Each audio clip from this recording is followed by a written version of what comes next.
Assalamualaikum warahmatullahi wabarakatuh. Perkenalkan, saya Faizal Anugrah Akbar dari kelas IF N31. Di sini saya akan mempresentasikan jawaban UAS saya dari mata kuliah Sistem Operasi Jaringan dan Konfigurasi Server. Untuk soal yang pertama, ada sebuah gambar. Di sini diperintahkan untuk menjelaskan proses yang terjadi pada gambar ini. Jadi gambar ini adalah gambaran dari file transfer protokol atau FTP. FTP adalah protokol dalam jaringan standar yang berjalan pada layer aplikasi, atau di TCP/IP itu layer ke-7 yang digunakan untuk mentransfer file komputer antar klien dan server melalui jaringan berbasis TCP/IP seperti internet atau jaringan lokal. Proses yang terjadi dalam FTP yaitu FTP menggunakan model arsitektur client server dan menggunakan dua koneksi TCP terpisah untuk beroperasi.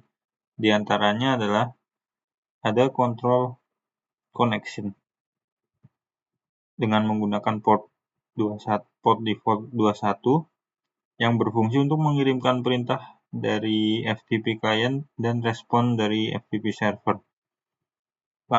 Prosesnya dari FTP client menginisiasi TCP ke FTP server melalui port 21. Lalu diminta untuk memasukkan username dan password untuk autentifikasinya.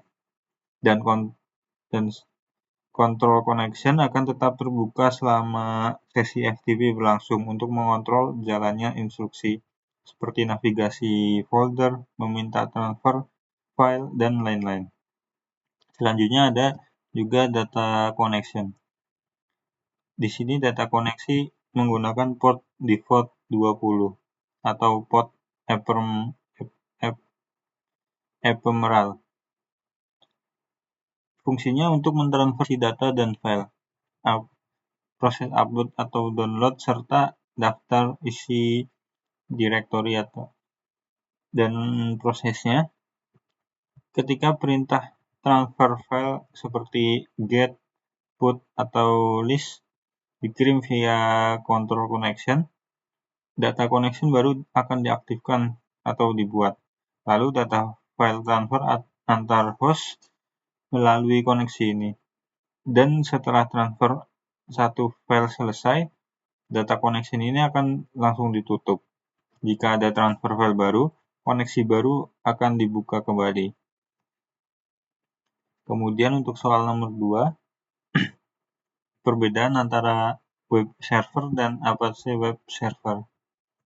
Web server merupakan kategori umum yang berfungsi menerima permintaan HTTPS atau HTTP dan menyajikan halaman web kepada klien. Contohnya seperti Apache, Nginx, Lightspeed, dan masih banyak lagi.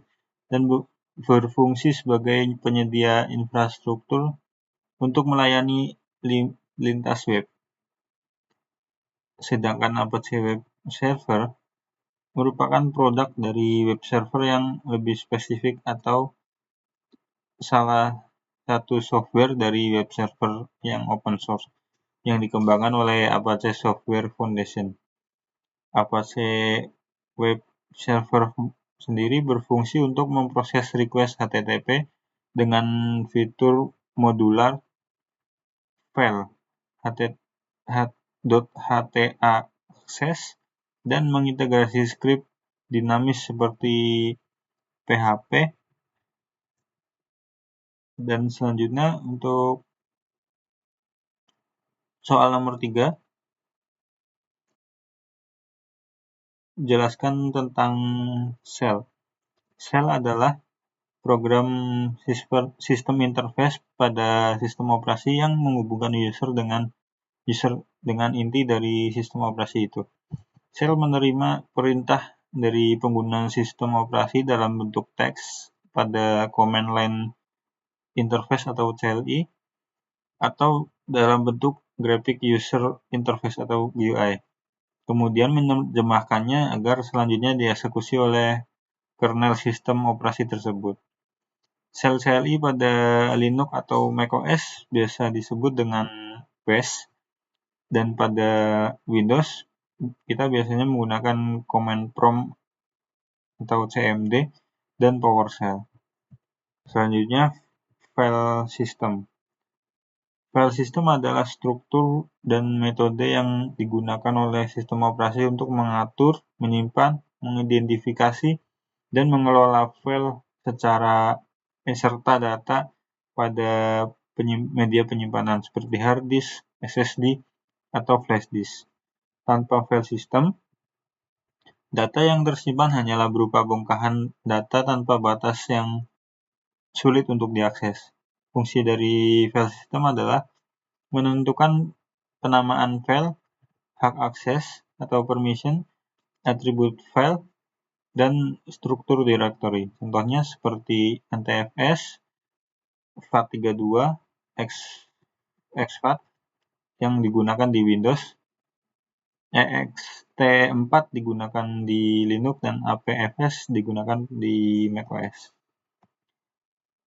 Dan yang terakhir, DACX atau Disability Action Committee for X.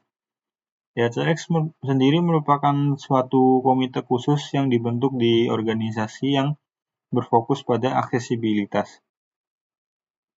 Latar belakang dibentuknya DACX ini adalah untuk memperluas aksesibilitas fisik ke dalam lingkungan workstation. X-Windows System telah menjadi standar pada workstation komputer. Hal ini menjadikannya platform ideal untuk mengembangkan solusi aksesibilitas dan diterapkan di berbagai merek dan model workstation. Dalam pembentukan DACX, sejak awal 1980-an, Trace Center bekerja sama dengan produsen komputer dan pengembang OS untuk menciptakan strategi aksesibilitas seperti Access DOS pada IBM, Easy Access pada Macintosh, dan Access Pack pada MS Windows. Untuk hambatan motorik, serta pengembangan fitur untuk gangguan penglihatan, Trace Center mengumpulkan para peneliti, konsumen, dan perusahaan untuk membentuk komite ini. Sekian presentasi jawaban dari saya. Terima kasih. Wassalamualaikum warahmatullahi wabarakatuh.